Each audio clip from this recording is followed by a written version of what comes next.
stick it out a little longer. Because they'll say, we lived like that for decades, and we made it. Sigh. But let me just say this one last thing. It's okay to stay single. It's okay to never get married. But what's not okay is to be unhappy. 中国的婚恋市场啊，越来越奇葩了。China's dating and marriage market is getting more and more bizarre. Take big cities like Shenzhen and Nanjing. At matchmaking parks, the gender ratio has reached 50 women for every one man. Yes, 50 women competing for a single guy. Even at matchmaking dinner events, women are usually the ones rejected, and the men? They won't show up even if it's free. But wait, aren't Chinese women all about independence now? And isn't the male population still 30 million higher than the female one? So what's going on? A lot of people already know the answer. Men are backing out of the dating and marriage market, crushed under financial pressure. Some criticize. Today's men give up too early. They're young and already lying flat, refusing to take responsibility. But the real question is, can they even afford that responsibility? Let's look at a real case. A regular woman from Shanghai posted her dating requirements. She wanted a man who owns a fully paid apartment in Jing'an district. My God, that's the heart of Shanghai, the most expensive part of the Magic City. I looked it up. In good areas, prices are over 100,000 yuan per square meter. Even bad areas go for 80,000. So a basic two-bedroom apartment? Close to 10 million yuan. Now, imagine a man who really has that 10 million. If he lives another 50 years and chooses to stay single, he could spend about 300,000 yuan per year, including investment returns. That's about 25,000 yuan a month in personal spending money. Would you rather enjoy a carefree, peaceful life? Or find someone to split your assets and drain your emotions? Some might say, but that's Shanghai, it's extreme. Okay, let's talk about smaller cities. Buy a house, 1 million. Bride price, dowel 200,000 to 300,000. Car, 200,000. These basic expenses easily add up to 2 million yuan. Yet the average monthly salary for private sector workers in Chinese cities is 6,000 to 7,000 yuan. If a man doesn't get help from his parents and starts saving every penny right after graduation, no eating, no drinking, it would take until age 35 to afford marriage. But by then? He's considered an oily middle-aged man, and women don't want him anymore. Some people might say, not all the costs need to fall on the man, right? Well, let me tell you something. How many men on dating platforms do you see demanding that the woman owns property, a car, or makes a certain salary? Almost none. But women? Nearly 100% of them have financial demands for the man. Why don't men make demands too? Don't they want a rich wife? Some kind of security? Of course they do. But men understand the unspoken rule of this society. A woman's money is hers alone. Even if you ask for some of it, it doesn't matter, you won't get it. But a man's money? That's for both of you, or just for her. If the man doesn't own a home and the woman does. How many men have the guts to ask, can I have my name added to the property deed? Try it. People will think you've lost your mind. Women say, I have to give birth, I'll lose my youth. The man should pay for that. But let's be honest, how many men today want kids just to carry on the family line? In 2010, there were 15.88 million births in China. By 2024, that number dropped to 9.54 million. And that's not even counting other male expenses, meals, gifts, milk tea, travel. It's basically men paying for everything. Splitting bills 50-50? Just talk. In reality, men carry the financial burden of dating and marriage, and that burden keeps growing. From 2010 to 2023, the price of a typical Chinese engagement ring went from 12,000 yuan to 58,000 yuan. According to the 2024 China Dating and Marriage Report, women in top-tier cities now expect their boyfriend's income to be 38,000 yuan per month, up from 12,000 in 2015. Seriously, with that standard, only Western Europeans would qualify for marriage. And even if a man does meet the financial expectations, he still faces huge risks and unfairness. In regions where bride prices are high, divorce rates are even higher than in major cities. Why? Because many people use marriage as a scam, leaving men broke and alone.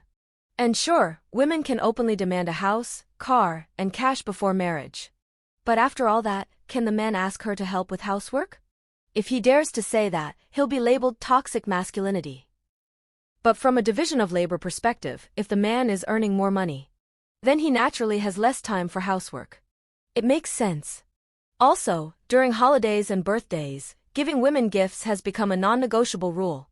But whoever asks, do men need gifts too? A woman gets a 300 yuan lipstick and says, meh, it's okay.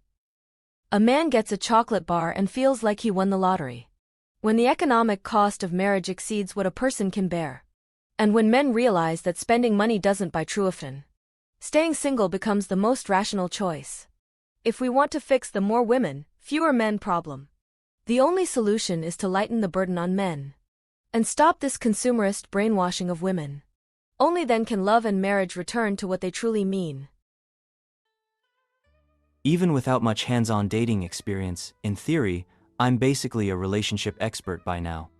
That's why people are always coming to me to vent. I've even spent entire nights crying with friends on my shoulder. Today's topic is arranged blind dates. That sort of Damocles hanging over every past marriage age young adult's head. And it all started with a story from a friend of mine. Yes, a real friend. He told me that, during a family dinner, an older and respected relative pulled him aside and said, "Look, you're not that young anymore. Maybe it's time to start thinking about your situation. There's a great girl I know. I'll send you her WeChat, you two should meet." My friend wanted to say no, but he looked around and saw all the aunts and uncles hyping it up, and his parents giving him that look of hopeful expectation. He caved, said thank you, and added the girl on WeChat. As they started talking, he realized she didn't match his expectations at all, not in education, not in income, not in profession. Their chat was polite enough, but it was clear she wasn't very enthusiastic either. Worse, she still lived in their hometown. It was obvious his parents set this up as a way to pressure him to leave Shanghai and move back home. I thought, okay, but if you don't like her, just say no, right? And he replied, "It was my mom who arranged it, and her motto is, you never know, maybe you'll like her once you meet. Maybe it's fate." Turns out, older folks love to talk about fate. But for today's young people, fate doesn't stand a chance against the algorithms on dating apps. Dating a 2D character in a video game can be more interesting than dealing with real people. If you agree, drop a 1 in the chat. The truth is, arranged dating has become a dying art among young people. If you check the Douban groups full of rants about blind dates, there are over 170,000 members sharing their horror stories. On Jihu, there's a popular question: have you ever been traumatized by a blind date? There are over 30,000 replies. Even the toughest alpha male needs 2 packs of cigarettes just to process the trauma. Even the most confident social queen puts down her lipstick and sighs in disappointment. And after hearing so many people, here's the conclusion. Blind dates rarely bring real love. Worse, you might end up meeting a weirdo, wasting money on dinner, offending a relative, and pissing off your parents all in one night. So first, let's correct a misconception. Expecting to find true love on a blind date is like trying to find a live duck in Nanjing or a rabbit with its head intact in Chengdu. Not impossible, just highly unlikely unless you're extremely lucky or slightly reckless. The problem is this fantasy of romantic love. It's like that famous Jihu post. You love folk music, soccer, writing, dream of Italy, adore fried chicken and beer, and want to play all-night mahjong with Wang Xiaobo, Kui Jian, and Da Vinci. But to a blind date candidate, all of that is about as relevant as your appendix. You think it's what makes you human. But in the matchmaking market, these qualities are meaningless. Love can spark for 1,000 random reasons.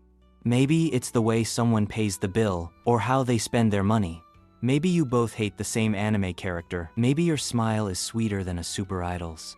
But here's the thing. The goal of arranged dating is marriage. Love is just a side effect. And in this process, love doesn't rank higher than property, car, job, degree, appearance, or residency status. If you bring emotional qualities to the table as if they're assets, you might overestimate your uniqueness and forget you might be lacking the basics. That's why so many people on blind dates are ***, ordinary and overconfident *** at the same time.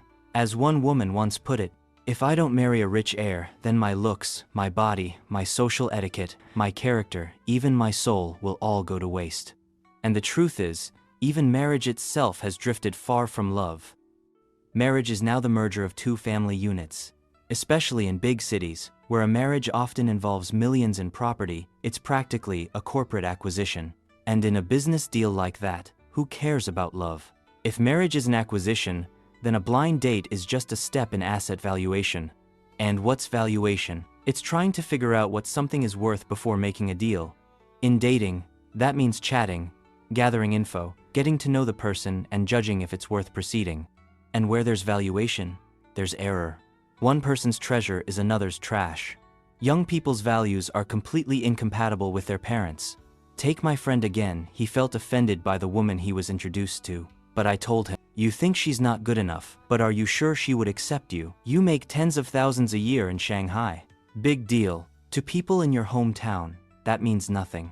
You didn't take a civil service exam, don't work in a state-owned company, and have no intention of moving back? You're basically a failure in their eyes. You think your high rent is impressive? They think you're irresponsible with money. You look down on small-town income, they look down on your reckless spending. To the matchmaker, you're perfect for each other. Two broken people hoping to fix each other. At the end of the day, arranged dating is about matching social class. My friend was so annoyed he blocked the matchmaker on WeChat. And that's what makes arranged dating so ridiculous. There's no real market price for human beings. When buying property, both buyer and seller have expectations, and the agent just facilitates. But in arranged dating, everyone has a different idea of what someone is worth. Add ego to that and everyone thinks they're worth more than they are. And worse, this is a multi-party valuation system. You've got the man's self-valuation, the woman's self-valuation, each person's valuation of the other, the matchmaker's evaluation of both. That's 4 separate systems, 6 combinations of expectations. And we haven't even included the parents yet. If all these valuations aren't aligned, the corporate merger falls apart. Tough, right? And with no objective benchmarks, everything becomes subjective. That's why so many people go online saying, I went on a blind date and met a total weirdo. But often, the problem isn't the person, it's the broken system. It's like someone with 50 Kelvin trying to buy a penthouse apartment. Nothing wrong with either party, but without clear expectations, the agent matches them, and of course, it ends in disaster. No deal, both sides feel insulted, and then go cry online about losing faith in love and marriage. But love and marriage aren't the problem. The real culprit is the chaotic valuation system of the arranged dating market. And you know who else is to blame? The relatives. Because instead of using professional platforms, family arranged dates are free. And what's free? Usually ends up being the most expensive of all. As Lu Qi, the emotional soup chef of early Chinese internet once said, if someone introduces you to a decent single man who you genuinely like, that favor is worth 200,000 yuan. And what about men? In the arranged dating world, they're the scarce resource. Usually they don't even pay, but remember, if the service is free, you are the product. I won't dive into that right now. Maybe in another video we can talk about dating and gender more calmly. What matters is, no one walks away unharmed. When you get dragged into one of those setups by well-meaning relatives and friends, you might not pay with money, but the hidden cost is sky high.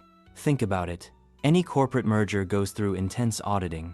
Lawyers and accountants pulling all-nighters to check every detail. But when a relative wants to introduce you to someone, at most, they'll ask, how much does he make? Is she pretty? How old? How tall? And that's it. Boom, date arranged. They don't even bother to ask if you want to get married, what you're actually looking for in a partner, or, believe it or not, if you even like the opposite sex. To them, any human being seems good enough to throw your way. Honestly, could it get less professional? Result: you'll almost always meet someone who's nowhere near what you had in mind. If you're lucky, you'll get along, maybe even become friends. 10 years later, you send each other New Year greetings. If you're unlucky, you'll both be totally unimpressed. And boom, another awkward story for Duban, another furious Jihu post titled Blind Date from Hell. I've got a friend, yes, another one whose mom dragged him to a blind date. Afterward, he told her, Mom, with all due respect, just look at him. Now picture yourself in my shoes. If someone set you up with him, would you go? And also, didn't you marry Dad because he was handsome? So why do I get a lower standard? Am I even your biological child? And here's the worst part. If by some miracle your blind date actually turns into something real, congrats, you just incurred a 200,000 yuan moral debt to your family's self-proclaimed Cupid. And of course, that person will spend the rest of their life bragging. I set them up, look how perfect they are together. Even if, deep down, they had absolutely nothing to do with your happiness. Last year, a viral topic exploded online called the 985 Matchmaking Club. Basically, it's a dating platform exclusively for the elite. Graduates from top universities, returnees from overseas, high-income professionals with property and cars. Yes, you can only join if you're part of the elite. The club became a meme. On one side, people were mocking the arrogance and elitism. On the other, they were laughing. Even geniuses can't find love, huh? Where's all that elite charm now? You're single just like the rest of us. But honestly, these high IQ folks are just doing what everyone should. They admitted that blind dating is all about pricing people. If that's the case, then fine, lay all the criteria out on the table. Salary, degree, job title, property. If this is a corporate merger, the valuation should be transparent. The 985 Club is nothing more than a place with a single unified value system elitist. Sure, but consistent. Just like the famous matchmaking park in Shanghai's People's Square has its own system. The difference? That one is more down to earth, tailored to what parents want, more practical. Both are two extremes of the same logic. Refined selfishness disguised as love.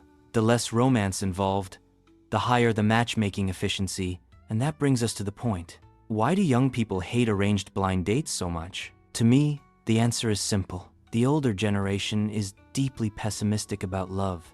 They don't believe love leads to marriage. They think dating is a waste of time.